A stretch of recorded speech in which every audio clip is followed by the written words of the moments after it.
Tune in, Nation. Another round of news starting here now with all the updates on the Commanders. Fast, direct, and no-nonsense information. If you're new, sign up now and make sure you won't miss anything from the team. Don't forget to leave the like button up so I can continue with the videos. Next, update arrives. Jerome Ford arrives with a one-year contract and a lot of hunger for the ball. At 26 years old, he has already proven that he can be the man of an attack. Who doesn't remember 2023? When Nick Chubb was injured, Ford took over in Cleveland and delivered over 1,100 total yards and 9 touchdowns. He is the prototype of the modern player, a dual threat. Strong, physical, and aggressive between the tackles. There were 81 receptions combined between 2023 and 2024. In 2025, he ran out of space in Cleveland's rookie backfield, but the talent is still there. He fell in the right place at the right time. NFL Network's Mike Garafolo summed it up well. Washington now has experience and depth. He's the master of yards after the catch, brings physical strength and aggression to short yardage and red zone situations. Ja'Cory Krosky-Merritt, the young talent who will learn from these two veterans. This rotation is the quarterback's best friend. With Jayden Daniels entering his third year, having runners who protect the pass well and come out to receive is vital to the development of our offensive system. We can't forget that our offense revolves around Jayden. In 2024, he broke the record for rushing yards for a rookie QB. Having Ford and White on his side takes the target off Daniels' back. Defenses won't just be able to spy on the QB. If they ignore Ford, he will punish the secondary by receiving short passes. Adam Peters is raising the minimum level of the squad. We went from a 5-win season where the team looked broken to a squad that has starter-level replacements in every position. My view, Jerome Ford is the biggest under the radar in our free agency thus far. He has the talent of a 1,000-yard starter earning backup salary. Peters is cooking something special for 2026. And you? Who should be the starter in Week 1? Rachaad White or Jerome Ford? I think we're going to see a lot of pony personnel with both of them on the field. Dude, leave your comment below. Let's move on. Changing the subject, the Washington Commanders have officially signed left guard Chris Paul to a one-year extension. Guys, this guy is the definition of a hidden gem. Selected in 2022, he took advantage of his chance in Week 3 of 2025 and became a monster. His pass protection numbers are elite. He was among the 5 best guards in the NFL protecting the quarterback.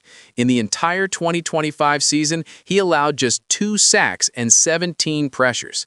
Having Chris Paul alongside Laremy Tunsil means that Washington's left side is now one of the safest in the entire league. Jayden Daniels thanks you. But not everything is perfection. New offensive coordinator David Blau brings a scheme that demands a lot from the ground game, and this is where Chris Paul needs to evolve. In 2025, he was supreme in the passing game, but now with Rachaad White and Jerome Ford in the backfield, he will need to open holes like a tractor. This one-year contract is the famous bet on yourself. If Paul maintains his level of protection and improves in run blocking, he will be looking for an $80 or $100 million contract next year. It's the perfect scenario. He gambles with his life, and Washington reaps the rewards. With Tunsil, Chris Paul, and rookie Josh Connerly, the offensive line is almost completely defined. But the question remains, who will be the center? Currently, the fight is between Nick Allegretti and Julian Good-Jones.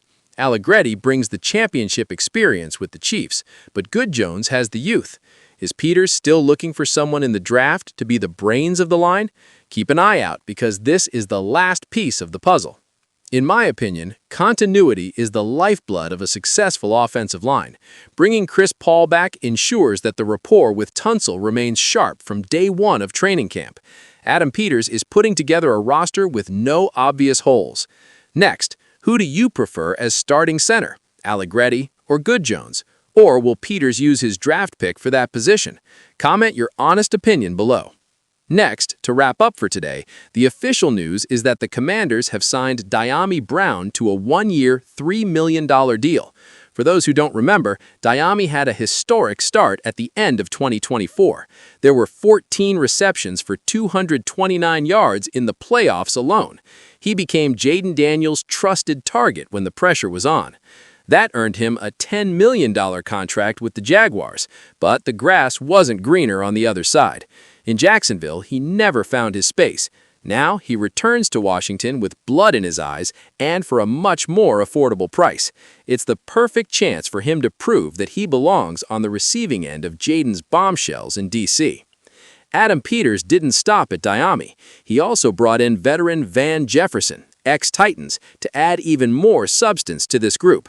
Look at what our arsenal is looking like. Terry McLaurin and Luke McCaffrey, Dami Brown and Jalen Lane, Van Jefferson and Traylon Burks, who also renewed.